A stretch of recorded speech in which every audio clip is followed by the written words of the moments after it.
नमस्कार दर्शकों, आप सभी का रहस्य रास्ता के YouTube चैनल पर स्वागत है। दोस्तों, आज की वीडियो बहुत ही रोमांचक होने वाली है क्योंकि आज हम आपको कोई रहस्यमयी जगह या भूतिया जगह आदि के बारे में नहीं बताएंगे, बल्कि आज हम आपके लिए लाए हैं 3 ऐसी रहस्यमयी कहानियां जिन्हें सुनकर आप रोमांच से भर जाएंगे। दोस्तों, हम आपको पहले ही बता देते हैं, यह कहानियां दुनिया के रहस्यों से ही प्रेरित होकर लेखकों द्वारा लिखी गई है, इसलिए इनका वास्तविक दुनिया से लेना देना नहीं है। इस वीडियो को केवल मनोरंजन और रोमांच के लिए ही देखिएगा। चलिए करते हैं शुरुआत फिर आज की वीडियो की।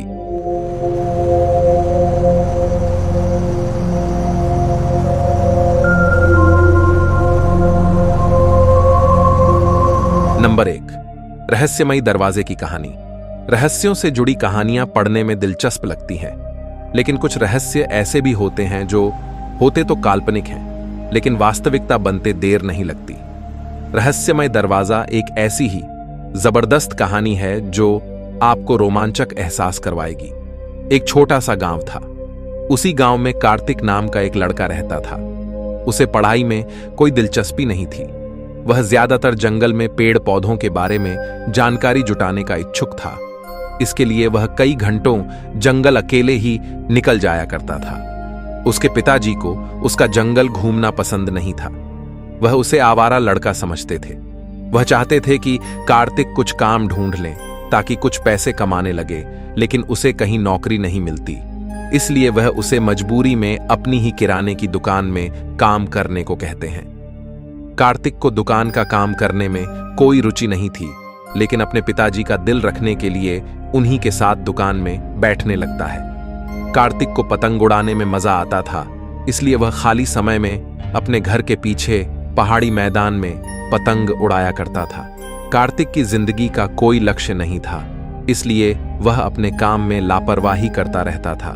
कार्तिक के पिताजी जानते थे कि किराने की दुकान का काम कार्तिक के बस की बात नहीं, लेकिन उन्हें लग रहा था कि शायद वह काम सीख जाएगा। एक दिन कार्तिक दुकान में बैठा होता है।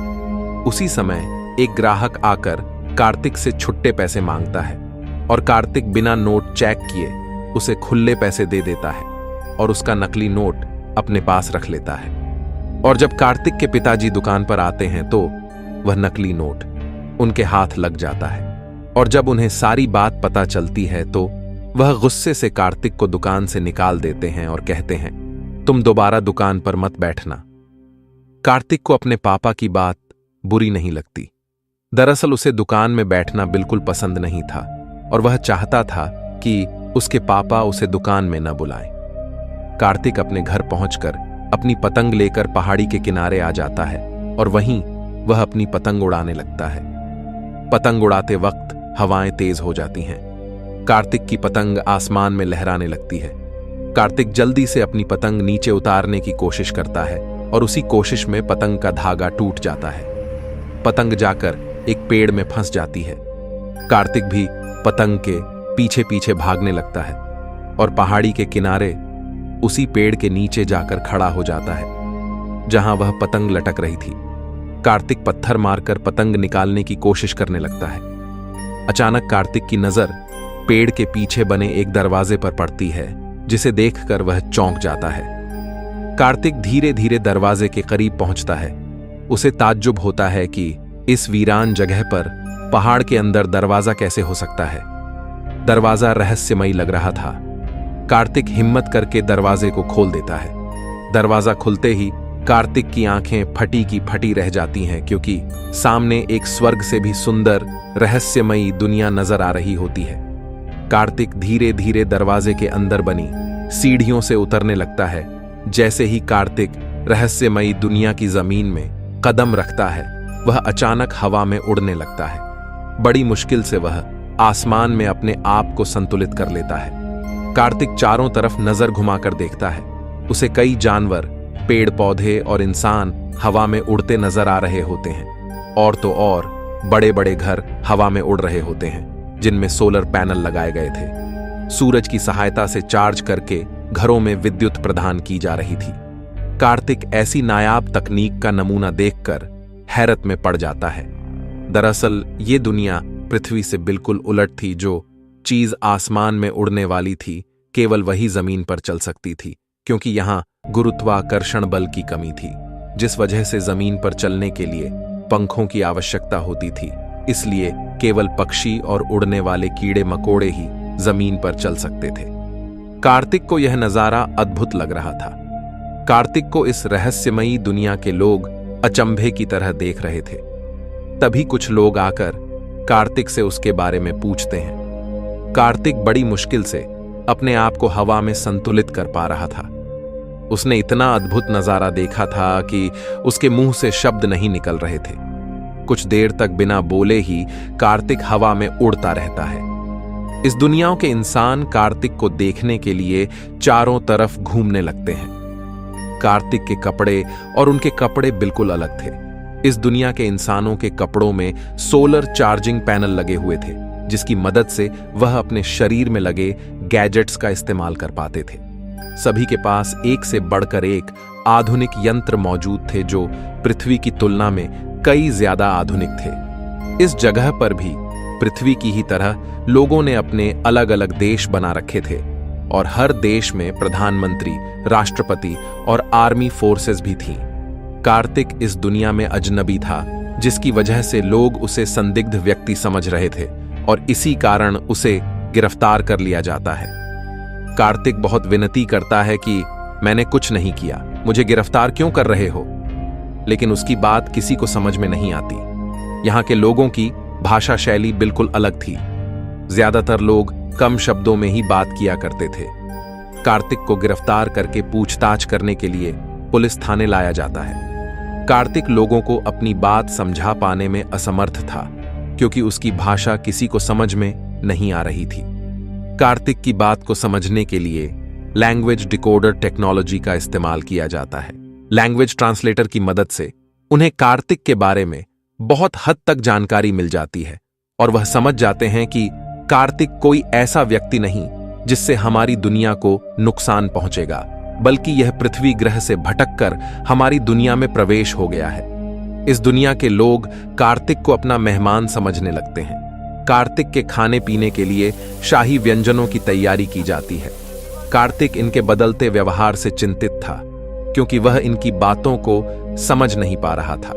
जैसे ही कार्तिक को खाने की टेबल के सामने लाया जाता है, कार्तिक के चेहरे पर मुस्कुराहट आ जाती है, क्योंकि वह काफी देर से भूखा था। कार्तिक तुरंत खाने की टेबल के आसपास मंडराने लगता है, और जैसे ही कार्तिक खाने का पहला निवाला मुंह में डालता है, उसे तुरंत उल्टी हो जाती है। खाने का स्वाद एकदम कड़वा था। कार्तिक को ऐसे खाने की आदत नहीं थी। खाने का अपमान देखकर दूसरी दुनिया के लोगों को गुस्सा आता है। वह इशारों में कार्तिक को खाने के लिए दोबारा कहते हैं, लेकिन कार्तिक उन्हें मना कर देता है। कार्तिक उन्हें इशारे से समझाता है कि अपने लिए खाना वह खुद ही बना लेगा, केवल उसे खाने पीने की चीजें उपलब्ध करा दी जाए। कार्तिक को पेड़ पौधों के बारे में पहले से ही अच्छी जानकारी थी।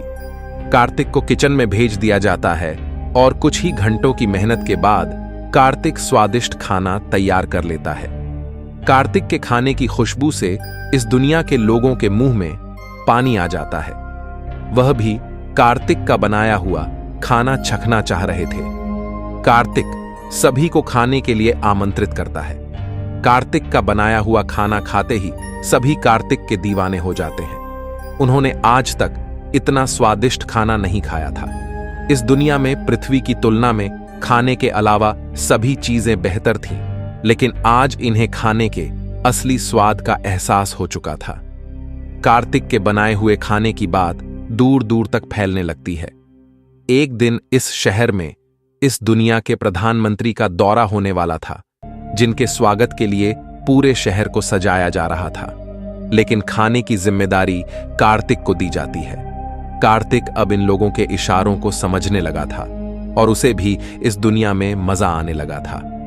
जैसे ही प्रधानमंत्री का आगमन होता है, उनका जोरदार स्वागत किया जाता है, और प्रधानमंत्री जी के भाषण के बाद भोजन की व्यवस्था की जाती है।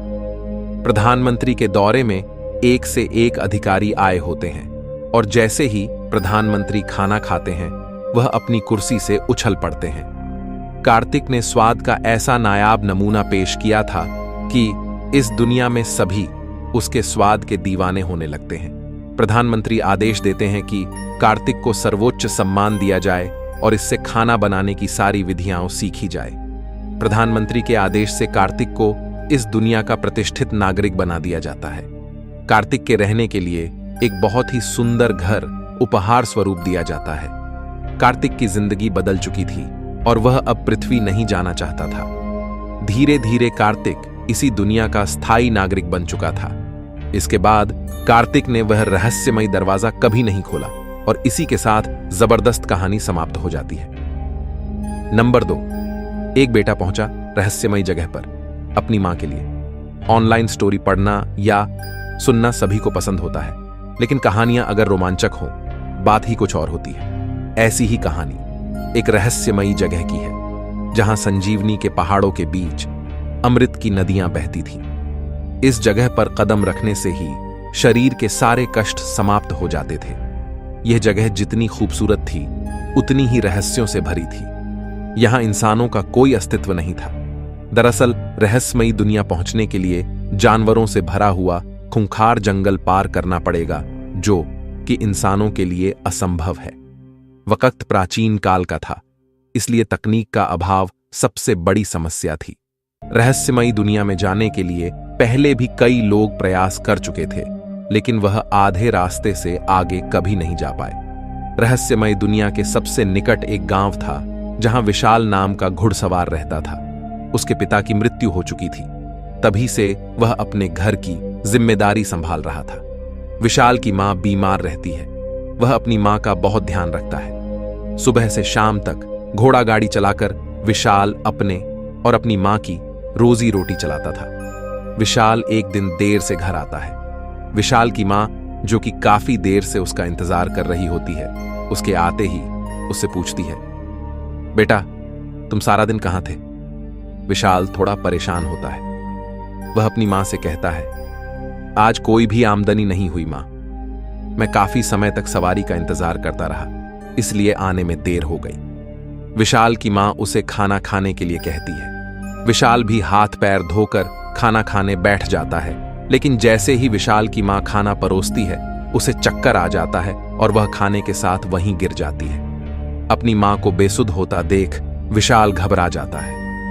वह अपनी मां को तेजी से आवाज लगाने लगता है। तुरंत उनके चेहरे पर पानी डालता है और उन्हें उठाने की कोशिश करता है, लेकिन जब वह कोई प्रतिक्रिया नहीं देती तो विशाल अपनी मां को गोद में उठाकर घर के बाहर ले आता है। घर के बाहर ही सड़क के किनारे वह रिक्शा के लिए आवाज लगाने लगता है। तभी एक साइकिल रिक्शा वाला आता है। विशाल रिक्शा लेकर हॉस्पिटल पहुंच जाता है। हॉस्पिटल में विशाल की मां का इलाज आपातकालीन अवस्था में किया जाता है। सारे परीक्षण करने के बाद डॉक्टर विशाल को बताते हैं कि तुम्हारी मां को आखिरी स्टेज का कैंसर है, जिसमें उनका बचना असंभव है। विशाल को डॉक्टर की बात सुनकर झटका लगता है। वह वहीं जमीन पर बेसुध होकर बैठ जाता है। विशाल अपने पिता को पहले ही खो चुका था, लेकिन मां को खोने के डर से वह कांपने लगता है।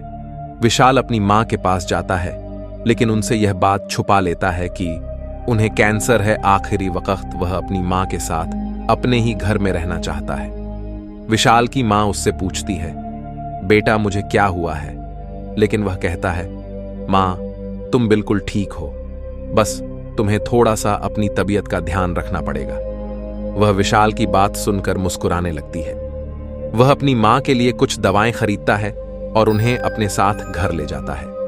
वह अपनी मां के लिए चिंतित होता है, इसलिए किताबों में कैंसर का इलाज ढूंढने लगता है।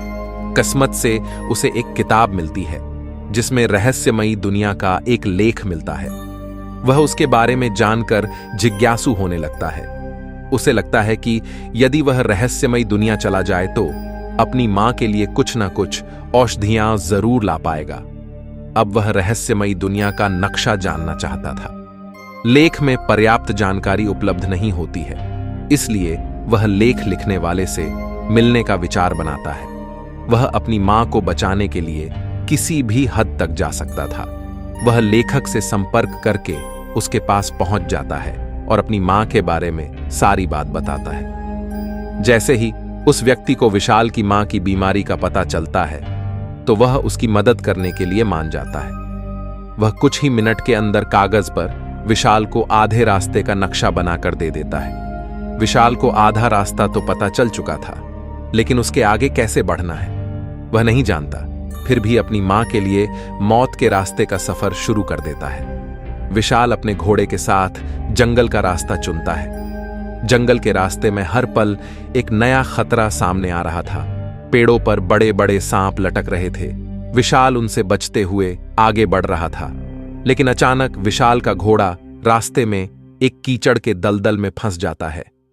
विशाल घोड़े से छलांग लगाकर कूदता है और पेड़ की जड़ की मदद से अपने घोड़े को बाहर खींचने का प्रयास करता है, और काफी देर तक जोर लगाने के बाद वह अपने घोड़े को बाहर खींचने में कामयाब हो जाता है। लेकिन घोड़े की हालात बदतर हो जाती है और वह आगे चलने योग्य नहीं रहता। विशाल का सफर अब भी लंबा है, लेकिन यदि उसका घोड़ा साथ नहीं होगा तो उसके सफर की मुश्किलें और बढ़ सकती थीं। इसलिए वह अपने घोड़े के साथ कुछ घंटे आराम करता है, और जैसे ही घोड़े की हालत चलने लायक होती है तो विशाल दोबारा अपना सफर प्रारंभ कर देता है। अब विशाल के घोड़े की गति पहले की तुलना में कम हो चुकी थी, इसलिए वह धीरे धीरे चल रहा था। कुछ दूर पहुंचते ही रास्ते में एक बहुत बड़ा पेड़ गिरा होता है। पेड़ की ऊंचाई देखकर विशाल का घोड़ा वहीं रुक जाता है। विशाल आगे बढ़ने के लिए अपना रास्ता बदल देता है, और जैसे ही वह रास्ता बदलकर थोड़ा आगे पहुंचता है उसे एक गुफा दिखाई देती है। वह अपने घोड़े को बाहर बांधकर गुफा के अंदर प्रवेश कर जाता है। गुफा के चारों तरफ चमगादड़ उल्टे लटके हुए थे।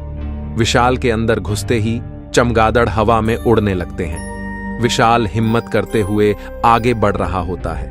अचानक विशाल का पैर फिसल जाता है और वह गुफा में बने एक गुप्त रास्ते से फिसलता हुआ पहाड़ी के दूसरी तरफ पहुंच जाता है, जहां एक अलग ही दुनिया दिखाई दे रही थी।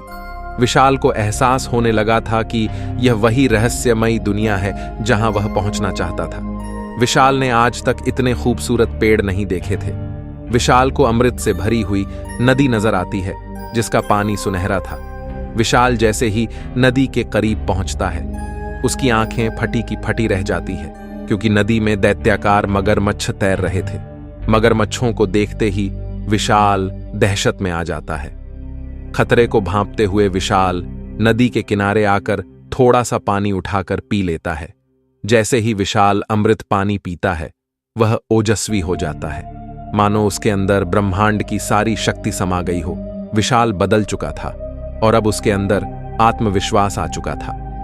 अमृत जल लेकर विशाल अपने घोड़े के पास आता है और थोड़ा सा अमृत जल घोड़े के मुंह में भी डाल देता है। अमृत जल दिव्य शक्तियों से भरा हुआ है, जिसकी एक बूंद मात्र से ही घोड़ा फुर्तीला हो जाता है और उछलने लगता है।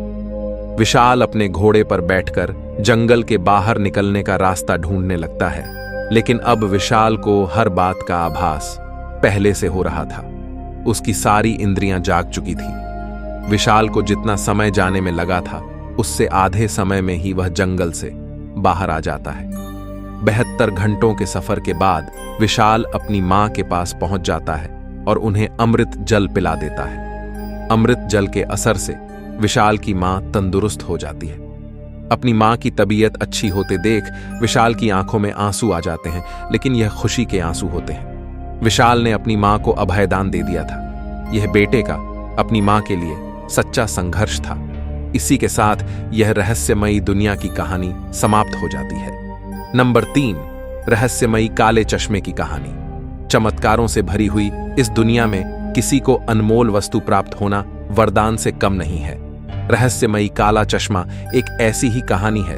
एक बहुत ही अमीर आदमी था जिसका नाम धर्मराज था। उसकी बड़ी बड़ी फैक्ट्रियां थीं जिससे वह अरबों रुपया कमाया करता था। उसके रिश्तेदार उसे बेहद पसंद करते थे और उसके ऑफिस के लोग भी उसका बहुत सम्मान करते थे। एक दिन धर्मराज को चश्मा खरीदना होता है, लेकिन समय की कमी होने की वजह से वह ऑनलाइन शॉपिंग करना पसंद करता है। इंटरनेट पर ढूंढते हुए उसे एक रहस्यमयी वेबसाइट मिलती है जिसमें कुछ अलग ही तरीके के चश्मे और जूते दिखाई दे रहे थे। धर्मराज को एक काला चश्मा पसंद आता है। वह उसे ऑनलाइन ऑर्डर कर देता है। ताज्जुब की बात तो यह है कि बिना ऑनलाइन पेमेंट किए पेमेंट कंप्लीट का मैसेज दिखाई देने लगता है। धर्मराज कुछ और चीजें देख ही रहा होता है कि उसके दरवाजे पर उसकी सेक्रेटरी आती है और कहती है, सर आपके लिए एक कोरियर आया है। जब धर्मराज वह कोरियर खोलकर देखता है तो आश्चर्यचकित हो जाता है, क्योंकि जो चश्मा उसने अभी ऑर्डर किया है कोरियर के डब्बे में वही चश्मा होता है। जैसे ही धर्मराज चश्मा पहनता है उसे सामने खड़ी सेक्रेटरी की नकारात्मक बात सुनाई देने लगती है, और जैसे ही वह चश्मा उतारता है सब कुछ सामान्य अवस्था में आ जाता है। धर्मराज को रहस्यमयी काला चश्मा मिल चुका था, जिसे पहनने के बाद किसी भी व्यक्ति के अंदर के राक्षस को देखा जा सकता था। धर्मराज को एक अद्भुत वस्तु मिल चुकी थी, लेकिन इससे उसके जीवन में दुखों के सिवा कुछ हासिल होने वाला नहीं था। जैसे जैसे धर्मराज को लोगों के काले चेहरे साफ दिखाई देने लगे तो उसे आभास हुआ कि जो लोग उसे पसंद करते थे दरअसल वह स्वार्थ के भाव से ही उससे जुड़े थे। अंदरूनी तौर पर बहुत से लोग तो उसे जीते भी नहीं देखना चाहते थे, और तो और उसके अपने परिवार और रिश्तेदारों में भी बुरा सोचने वाले लोगों की कमी नहीं थी। धर्मराज दुनिया की सच्चाई जानकर दुखी हो जाता है। उसने इतनी दौलत कमाई और इतने लोगों को रोजगार दिया, फिर भी लोग उसके प्रति ऐसे भाव रख रहे हैं। धर्मराज अपने साथ हमेशा रहस्यमयी काला चश्मा रखता था। वह हर व्यक्ति को चश्मा पहनने के बाद ही मिलता था। एक दिन वह अपने ऑफिस में बैठा कुछ काम कर रहा होता था, तभी ऑफिस का चपरासी कॉफी लेकर आता है। धर्मराज उसे देखते ही उसके विचार पढ़ लेता है। वह व्यक्ति अंदर से बहुत दुखी था, क्योंकि अपनी छोटी सी तनख्वाह की वजह से वह अपनी पत्नी का इलाज नहीं करवा पा रहा था। इसलिए मन ही मन धर्मराज को कोस रहा होता है। उसकी दुख की वजह पता चलते ही धर्मराज उसे बैठने को कहता है और उससे बातों बातों में निकलवा लेता है कि उसे पैसों की जरूरत है। धर्मराज चपरासी की पत्नी के इलाज के मुताबिक पैसे अपने अलमारी से निकाल कर दे देता है। पैसे मिलते ही चपरासी के विचार धर्मराज के लिए बदल जाते हैं, जिससे धर्मराज को थोड़ी खुशी मिलती है। लेकिन धर्मराज सभी को पैसे से खुश नहीं कर सकता था। वह दुखी रहने लगा, क्योंकि आज तक उसने जो भी सफलता हासिल की थी उससे वह लोगों का सम्मान प्राप्त कर रहा था, जिसकी वजह से उसे खुशी मिलती थी। लेकिन जब लोगों के दिलों की सच्चाई उसके सामने आई तो वह जीवन की असली रूप से वाकिफ हो गया। एक रात धर्मराज की फैक्ट्री में आग लग जाती है। खबर मिलते ही धर्मराज फैक्ट्री में पहुंच जाता है। फायर ब्रिगेड की गाड़ियां मौकाए वारदात पर पहले से ही मौजूद होती हैं, लेकिन आग इतनी भीषण है कि सारी फैक्ट्री जलकर खाक हो जाती है। आग लगने का कारण पता करने के लिए पुलिस की टीम आती है, जो फैक्ट्री में काम कर रहे सभी कर्मचारियों से बयान लेती है, लेकिन उन्हें कुछ सही जानकारी प्राप्त नहीं होती। तभी धर्मराज पुलिस टीम के सामने आता है और उन्हें असली मुजरिम पकड़ कर दे देते हैं। वह कोई और नहीं बल्कि उन्हीं की फैक्ट्री का मैनेजर था, जिसने एक साजिश के तहत यह काम किया था। पुलिस वाले जब मैनेजर से पूछताछ करते हैं तो वह अपना जुर्म कबूल कर लेता है। पुलिस वाले धर्मराज से कहते हैं, आपको कैसे पता चला कि यही अपराधी है? धर्मराज मुस्कुराते हुए अपना रहस्यमयी काला चश्मा पहनते हैं और कहानी खत्म हो जाती है। आज की वीडियो में बस इतना ही। आशा करते हैं आपको आज की वीडियो अच्छी लगी होगी, इसलिए इस वीडियो को लाइक करें, शेयर करें और हमें कमेंट एक करके भी बताइएगा कि क्या आप आगे भी ऐसी रहस्यमयी कहानियां सुनना पसंद करेंगे या नहीं, और हमारे चैनल को भी सब्सक्राइब करें। चलिए अब मिलते हैं आपसे अगली वीडियो में। धन्यवाद।